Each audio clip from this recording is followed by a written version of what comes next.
The wagon wheels creaked to a halt in front of the weathered sign that read Silver Creek, Colorado EST. 1868, as Harriet Greene stared at her future with hollow eyes and a heart as barren as the dusty road she'd traveled for 3 weeks. April 1875 marked 1 year since the influenza had claimed her husband back in Missouri, leaving her with nothing but memories, debts, and the harsh whispers that followed a woman considered too plain to find another match. "This is it then," she murmured to herself, adjusting the simple bonnet that covered her mousy brown hair. At 27, Harriet was neither young enough to draw admiring glances nor old enough to be respected for wisdom. Her face, while not unpleasant, lacked the striking features that turned heads. Her cousin Mabel in Silver Creek had written, offering her a place to stay and help in the boarding house. She ran a kindness Harriet couldn't refuse. The stagecoach driver handed down her single trunk. "Boarding house is 2 streets over, madam. Mrs. Peterson keeps a decent place." Harriet nodded her thanks, brushing dust from her plain brown dress. The journey west had depleted nearly all her savings. She'd need to find work quickly to contribute to her keep. As she walked through town, she felt the familiar weight of stairs. Silver Creek was typical of the frontier towns springing up across the west, a main street lined with wooden storefronts, a saloon already noisy despite the early hour, and clusters of townspeople watching the new arrival with undisguised curiosity. "That must be Mabel's widow cousin," a woman whispered loudly to her companion. "Plain as a fence post, poor thing. Heard her husband up and died before they could even have children," another replied. "Some women just aren't meant for fortune." Harriet kept her eyes forward, pretending not to hear. The comments were nothing new. Even back home, she'd heard them all: how she was lucky that John Greene had married her at all, how surprising it was that a handsome man would choose someone so ordinary. As she rounded the corner, struggling with her trunk, a commotion erupted ahead. A massive dappled gray horse reared suddenly, its rider expertly bringing it under control before it could bolt down the busy street. "Easy there, Thundercloud." The rider's deep voice commanded attention, and the powerful animal immediately settled. Harriet paused, watching as the man dismounted with fluid grace. He stood well over 6 feet tall, broad-shouldered in a faded blue shirt, leather vest, and worn denim pants. His face was partially shadowed by a wide-brimmed hat, but she could see a strong jaw covered in several days' worth of stubble. The horse had nearly trampled a young boy who darted into the street. The rider knelt to the child's level, checking if he was hurt. "You all right, son?" "That was a close call." The boy nodded, wide-eyed at the imposing figure before him. A woman rushed forward, presumably his mother, alternating between scolding the child and thanking the rider. The tall man straightened, tipping his hat. "No harm done, madam. Just keep a closer eye on the little fella. Streets are getting busier these days." As he turned to lead his horse away, his gaze fell on Harriet. For an uncomfortable moment, their eyes met. Harriet quickly looked down, embarrassed to be caught staring, and attempted to continue on her way, but her trunk caught on a rut in the road. Before she could react, the stranger was beside her. "Allow me," he said, easily lifting her trunk. "Where are you headed, madam?" "Peterson's boarding house," Harriet replied softly, not looking up. "I can manage. I'm headed that direction myself." His voice carried a hint of amusement. "Unless you'd prefer to drag this trunk through another block of mud." Finally, she looked up. His eyes were a striking blue, crinkled at the corners as if he smiled often. Though weathered by sun and wind, his face was handsome in a rugged way that spoke of hard work and outdoor living. "That's very kind, thank you, Mr. Yates, Yancy Vance." He shifted the trunk to one hand and offered the other. "Recently of Texas, currently of wherever my horse and I decide to stop." Harriet hesitated before taking his hand. "Harriet Greene, recently of Missouri." "Missouri's loss is Silver Creek's gain, then," he replied with a smile that transformed his entire face. They walked together down the street, Yancy leading his horse with one hand and carrying her trunk with the other. Harriet felt the stares intensify, could almost hear the whispers. A woman passing by did a double take, her expression clearly wondering what a man like Yancy Vance was doing escorting someone like Harriet Greene. "Are you visiting family here?" Yancy asked, seemingly oblivious to the attention they were drawing. "My cousin Mabel Peterson, she owns the boarding house. I'll be staying with her, helping out until I find something more permanent." "Mabel's your cousin, fine woman, makes the best apple pie west of the Mississippi." They reached the two-story wooden building with a neat sign announcing Peterson's boarding house, clean rooms, fair prices. The front porch was swept clean, with 2 rocking chairs and pots of geraniums adding a homey touch. Before they could climb the steps, the door flew open and a plump woman with graying blonde hair rushed out. "Harriet, you've arrived." Mabel Peterson enveloped her in a warm hug, then pulled back to look at her. "The journey wasn't too terrible, I hope." "It was long, but not unbearable," Harriet replied, managing a small smile. Mabel turned to Yancy with a knowing look. "Mr. Vance, I see you've met my cousin." "Just doing my gentlemanly duty, Mrs. Peterson." He set the trunk down on the porch. "And hoping you might have a slice of that apple pie for a hungry traveler." Mabel laughed. "For you, Mr. Vance, I might. Come in, both of you. Harriet must be exhausted." Inside, the boarding house was clean and modestly furnished. A central parlor with well-worn but polished furniture gave way to a dining room where several people were finishing a late breakfast. All eyes turned to the newcomers. "Everyone," Mabel announced, "this is my cousin Harriet Greene from Missouri. She'll be staying with us and helping around the house." Then, to Harriet, she added, "I'll show you to your room after you've had something to eat." Mabel led them to a table, disappearing briefly into the kitchen before returning with coffee and generous slices of pie. Harriet was acutely aware of Yancy sitting across from her, his large frame making the chair seem small. "So, Mrs. Greene," he said, "what brings you all the way from Missouri?" The question was innocent enough, but Harriet felt the familiar constriction in her throat when talking about John. "My husband passed last year. There wasn't much left for me there."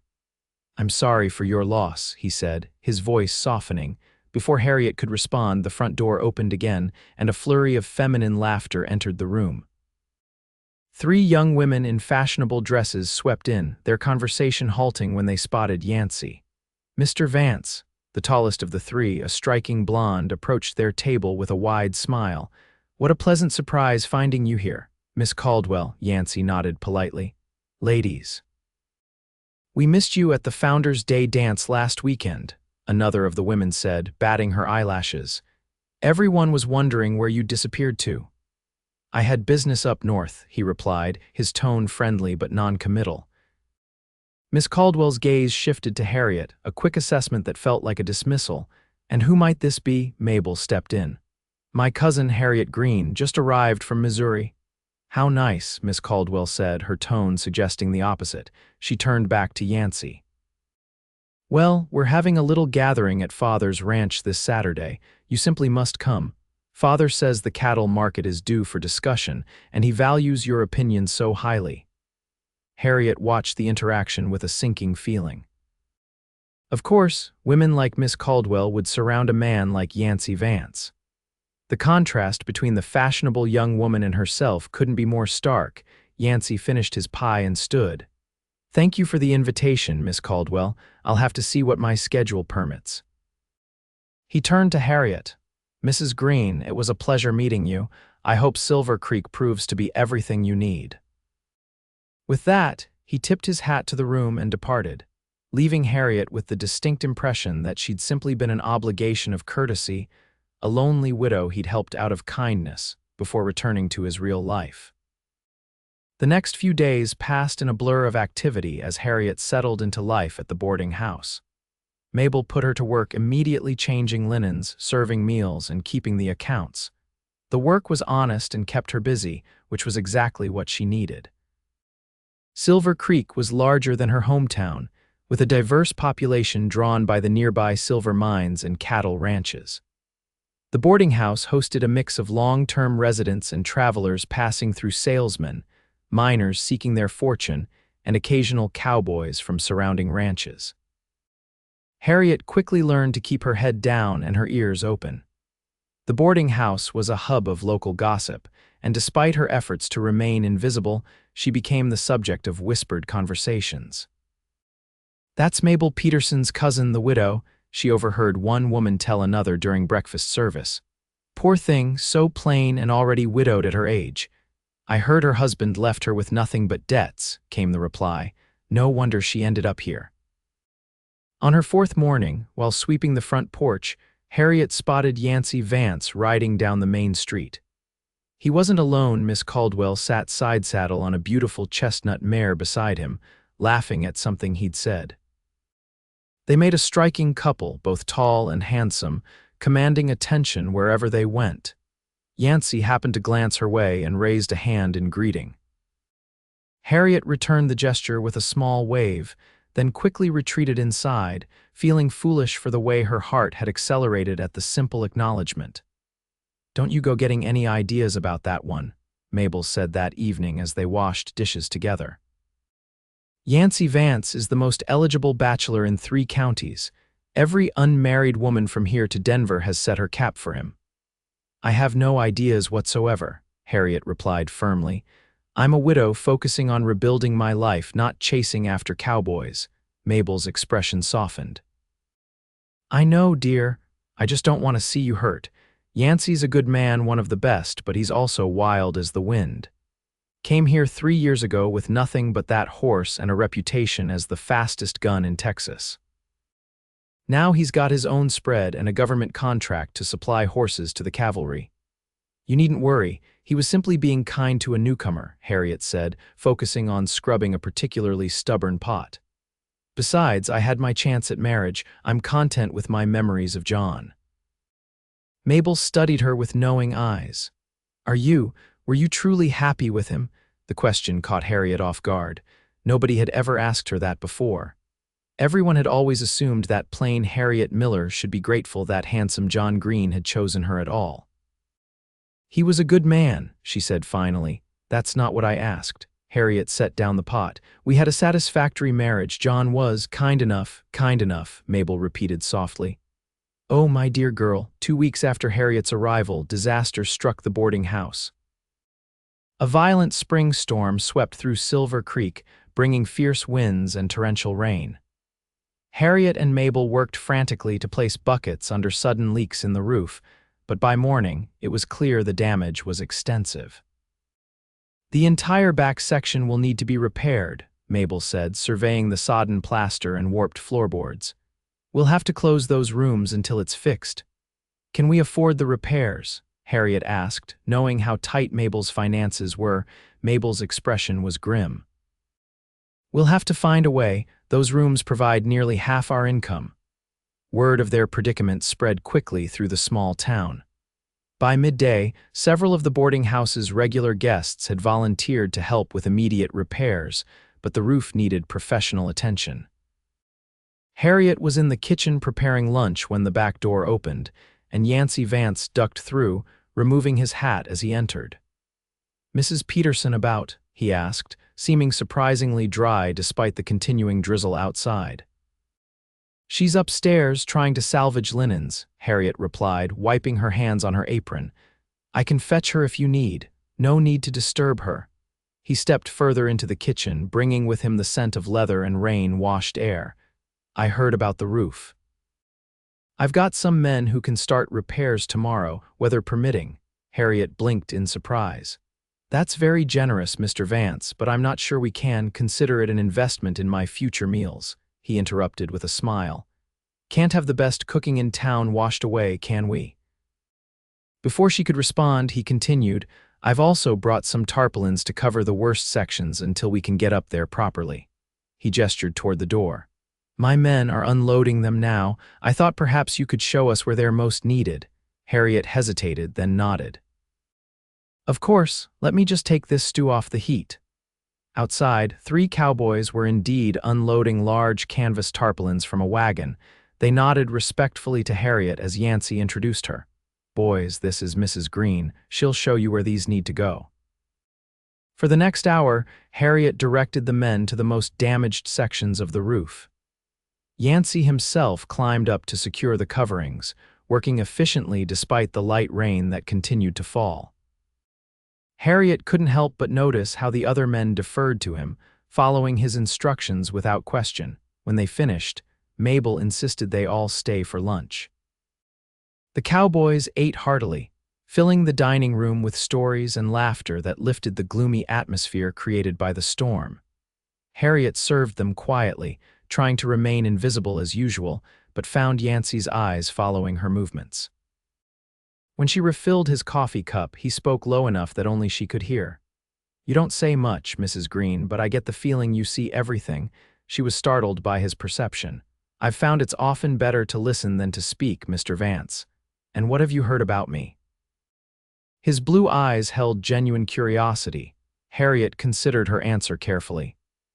"That you came from Texas with nothing but your horse and your gun, that you've built something substantial here, that every unmarried woman in the county has designs on you." He laughed softly. "And what do you think of all that?" "I think." She paused. "I think people often see what they want to see." Something in his expression shifted, a flicker of surprise or perhaps recognition.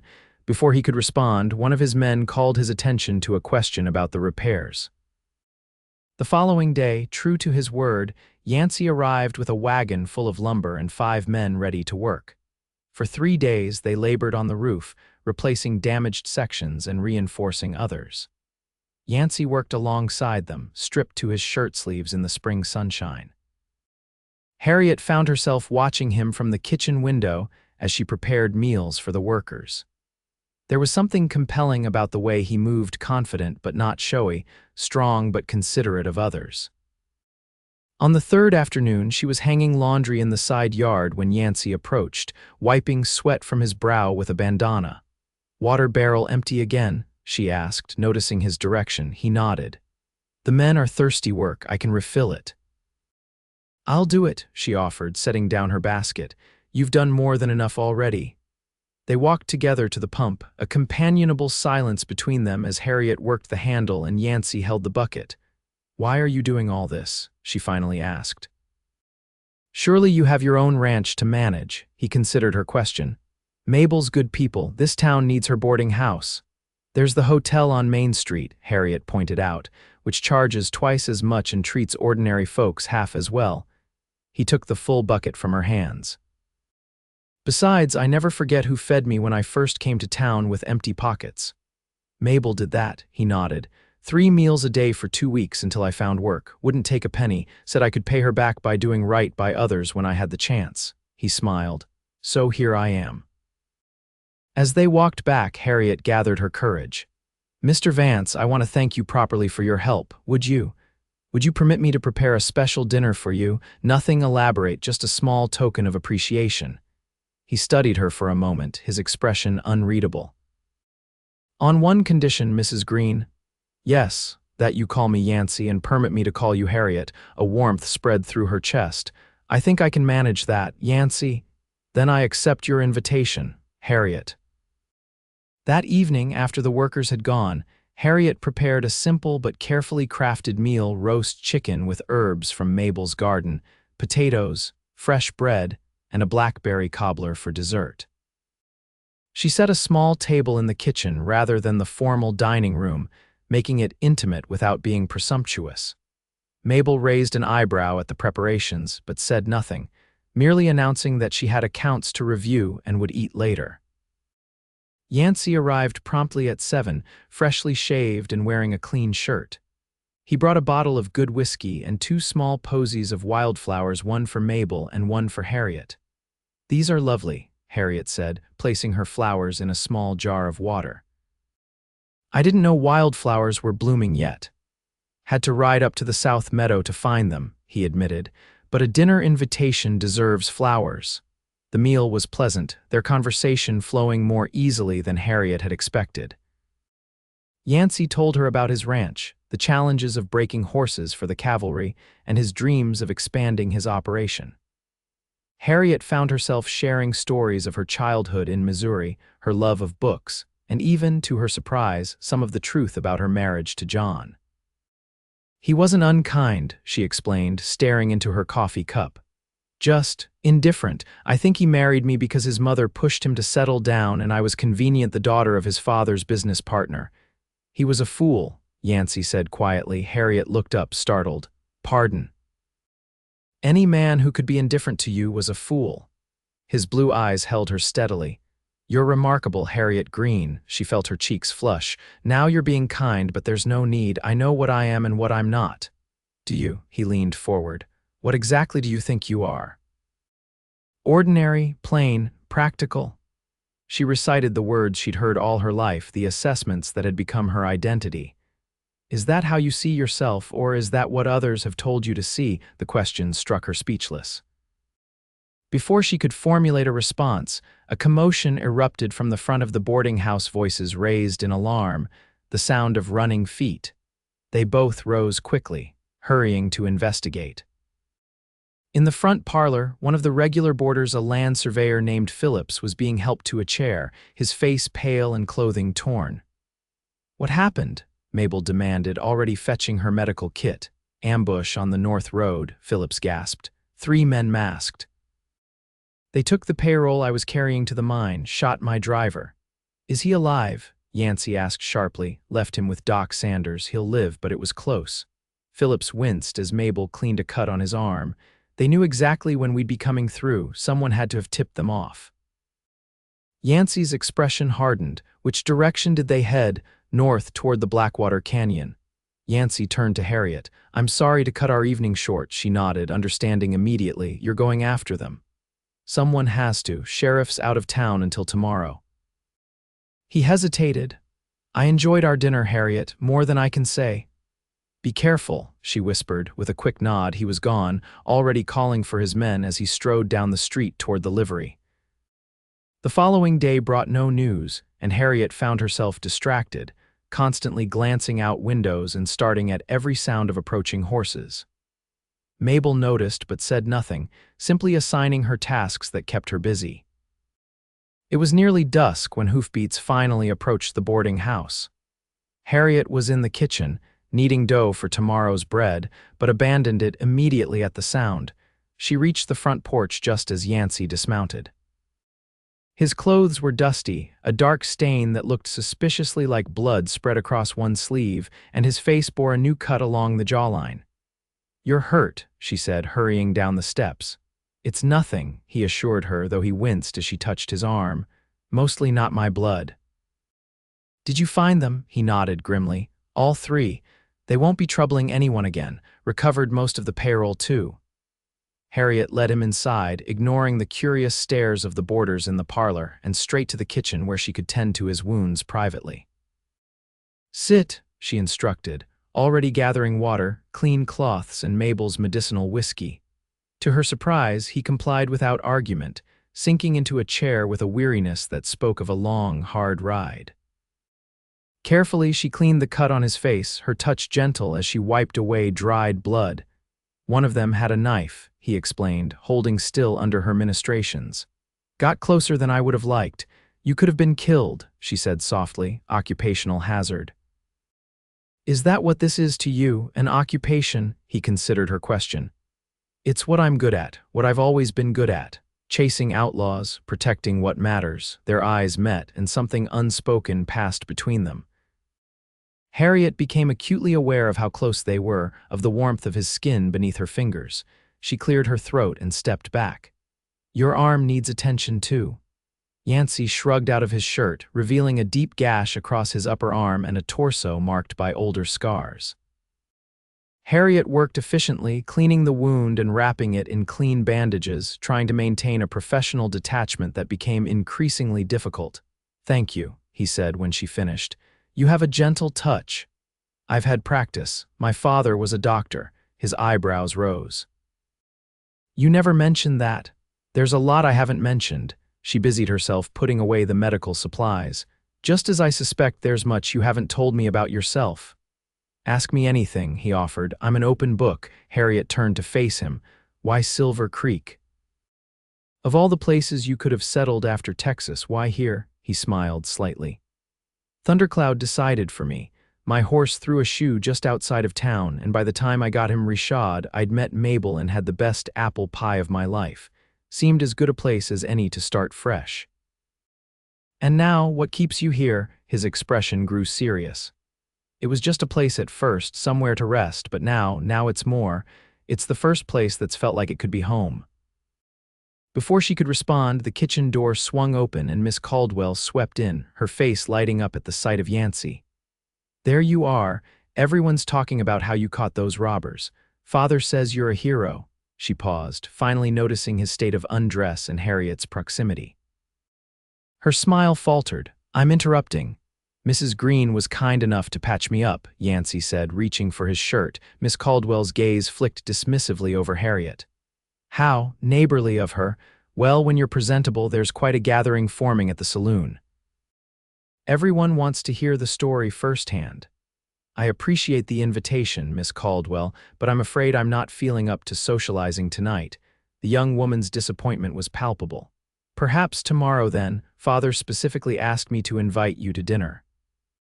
Please thank your father, but I have ranch business to attend to. Yancy's tone was polite but firm.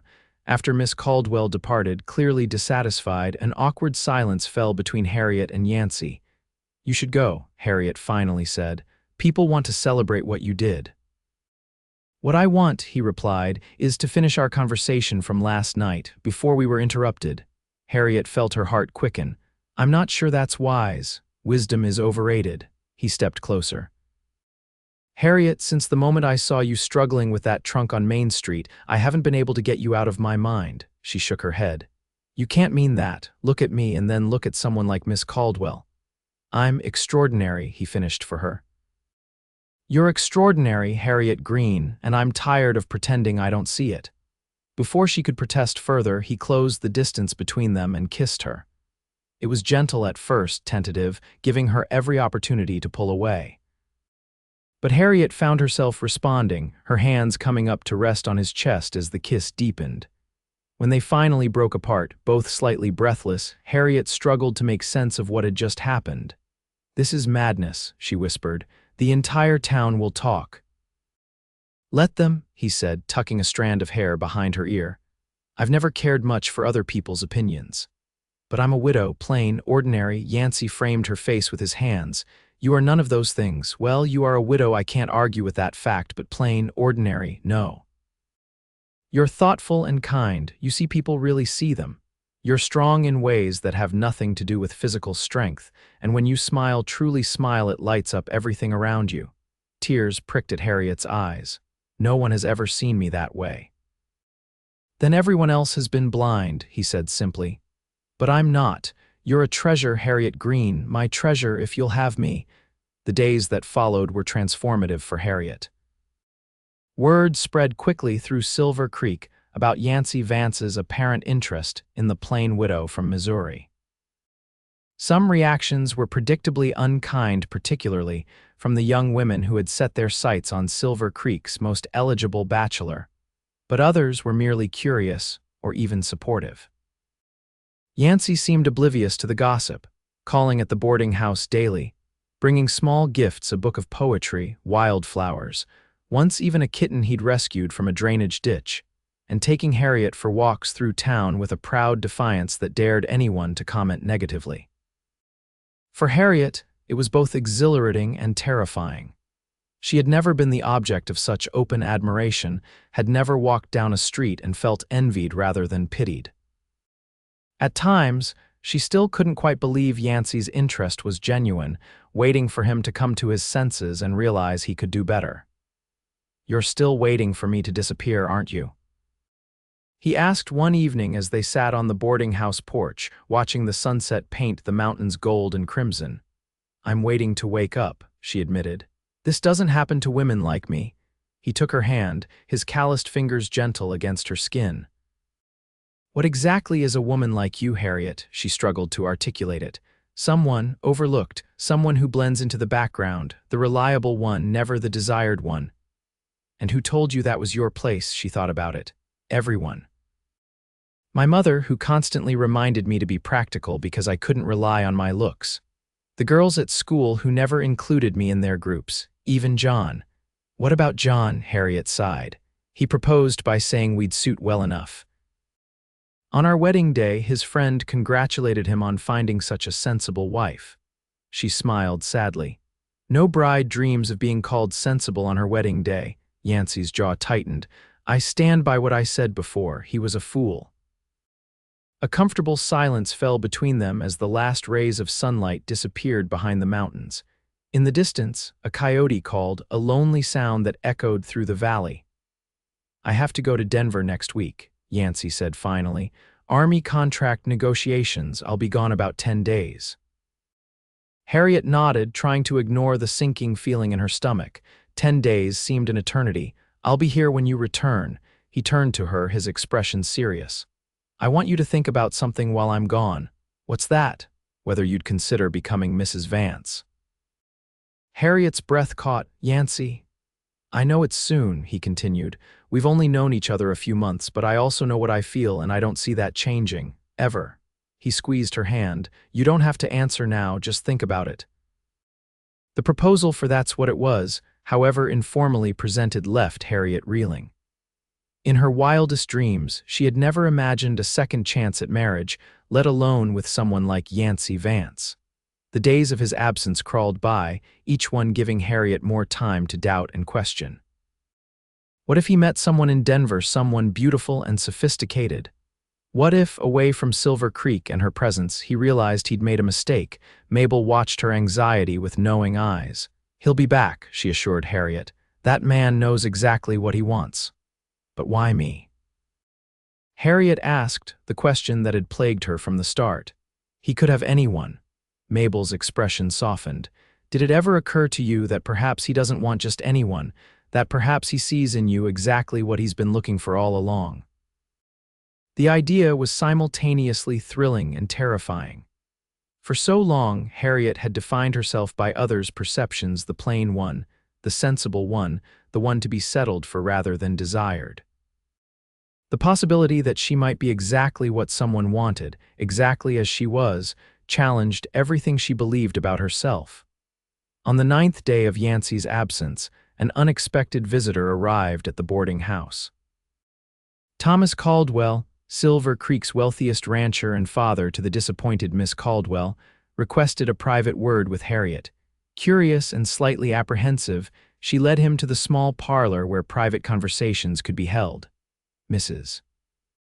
Greene, he began once they were seated, I'll come straight to the point. I understand you've developed some sort of attachment to Yancy Vance. Harriet stiffened. Mr. Vance's and my relationship is our own affair, Mr. Caldwell. Ordinarily, I would agree. However, when it affects the future of this community, I feel compelled to speak. He leaned forward. Vance is an important man in these parts. His government contracts bring significant business to Silver Creek. His ranch employs dozens. His future is tied to the future of this town. I'm aware of his standing, Harriet replied coolly. Then surely you can see that an advantageous marriage would benefit everyone. My daughter can bring considerable assets to such a union, land, connections, social standing. Harriet felt as though she'd been slapped. Are you suggesting I step aside so your daughter can pursue Mr. Vance? Caldwell had the grace to look uncomfortable. I'm suggesting you consider what's best for him, for the community. You're a practical woman, Mrs. Greene. Surely you can see this. Infatuation is unlikely to last. Fighting to maintain her composure, Harriet stood. Thank you for your concern, Mr. Caldwell. I'll give it all the consideration it deserves.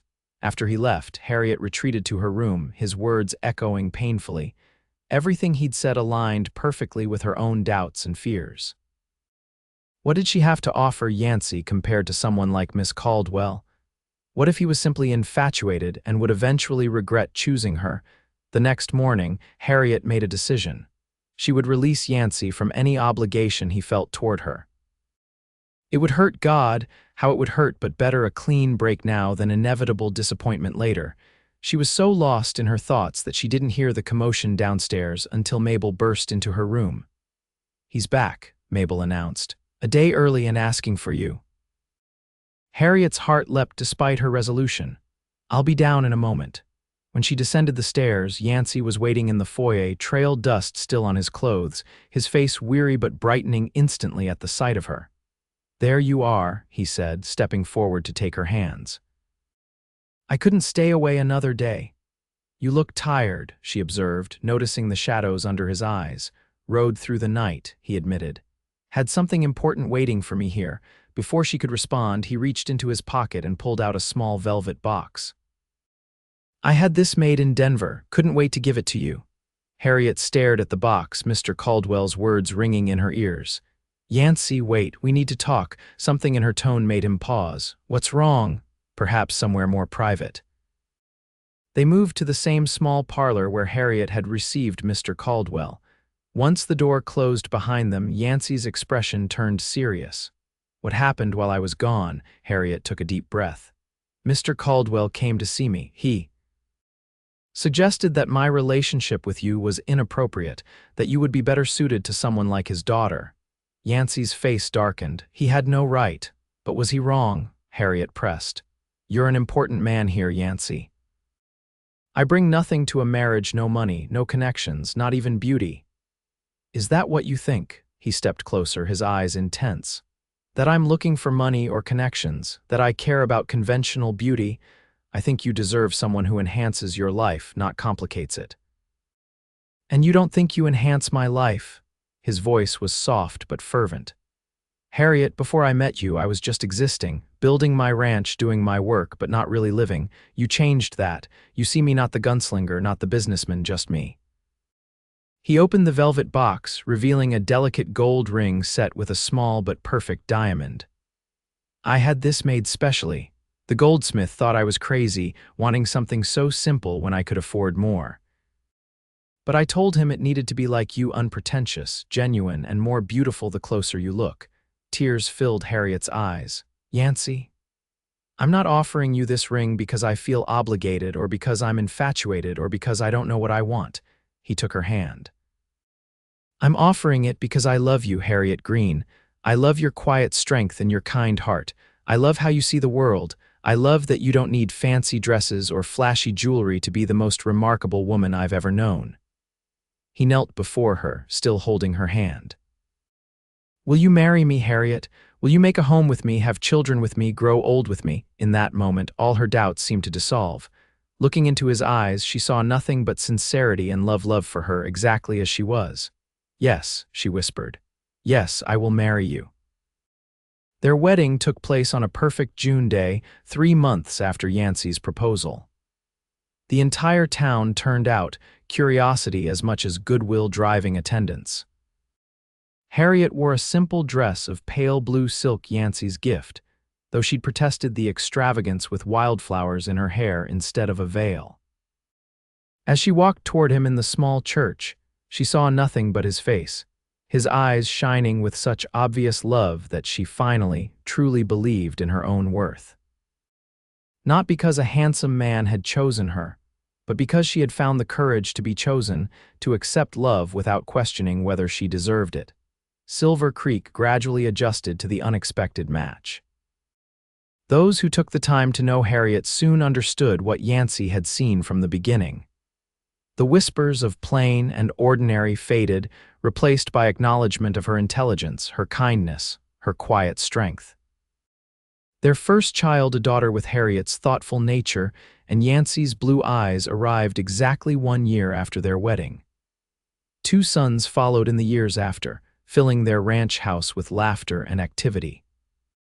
On their 5th wedding anniversary, as they sat on the porch of their home watching the sunset, Harriet leaned against Yancy's shoulder. "Are you happy?" she asked, a question she no longer feared the answer to. He pulled her closer. "Every day, you gave me a home, Harriet. Not just this house, but here." He placed his hand over his heart. "You're still my treasure, the best thing I ever found." "Even though I'm perfect," he interrupted, a habit he'd developed whenever she started to diminish herself. "Exactly perfect for me." And as the stars began to appear in the darkening sky, Harriet Greene Vance finally, completely believed him.